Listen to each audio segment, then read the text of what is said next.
হাতে আর একদম বেশি সময় নেই। 22 তারিখ থেকেই শুরু হতে চলেছে মহরণ। টিম ইন্ডিয়া এই মুহূর্তে ভীষণ প্রস্তুতি নিতে ব্যস্ত রয়েছে। অস্ট্রেলিয়াতে এই মুহূর্তে টিম ইন্ডিয়া প্রস্তুতি নিচ্ছে, কিন্তু রোহিত শর্মাকে ছাড়াই এই মুহূর্তে প্রস্তুতি নিচ্ছে টিম ইন্ডিয়া। রোহিত শর্মাকে আদৌ যাবেন অস্ট্রেলিয়াতে? তাকে কি পাবে টিম ইন্ডিয়া? এই প্রশ্নটা এই মুহূর্তে সোশ্যাল মিডিয়াতে একেবারে ঘুরছে। আর তার মাঝখানে সৌরভ গঙ্গোপাধ্যায় তিনি চাইছেন রোহিত শর্মা এই মুহূর্তে টিম ইন্ডিয়ার সঙ্গে ফিরে যাক। টিম ইন্ডিয়াতে এই মুহূর্তে তাকে ভীষণ দরকার রয়েছে। রোহিতের মতো একজন অভিজ্ঞ খেলোয়াড়, একজন অভিজ্ঞ অধিনায়ক, তাকে এই মুহূর্তে ভীষণ দরকার, এমনটাই মনে করছেন সৌরভ গঙ্গোপাধ্যায়, প্রিন্স অফ ক্যালকাটা। তিনি মনে করছেন যে একেবারে রোহিত শর্মার জায়গায় যদি তিনি থাকতেন তাহলে তিনি কিন্তু সরাসরি একেবারে অস্ট্রেলিয়াতে পৌঁছে যেতেন এবং টিমের সঙ্গে থাকতেন।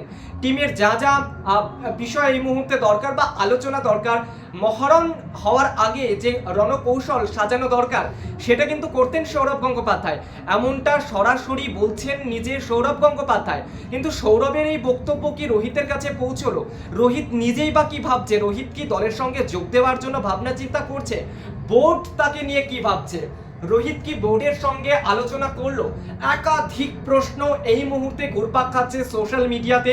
কিন্তু রোহিত শর্মা তিনি এখনো পর্যন্ত সরাসরি অফিসিয়াল ভাবে কিচ্ছু জানাননি। তিনি কি জানান এ বিষয়ে আমাদের কিন্তু নজর থাকবে।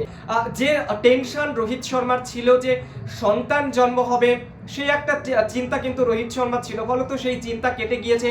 তার স্ত্রী এখনো পর্যন্ত যে খবর রয়েছে, ঋতিকা ভালো রয়েছে। রোহিত কি ফিরবেন?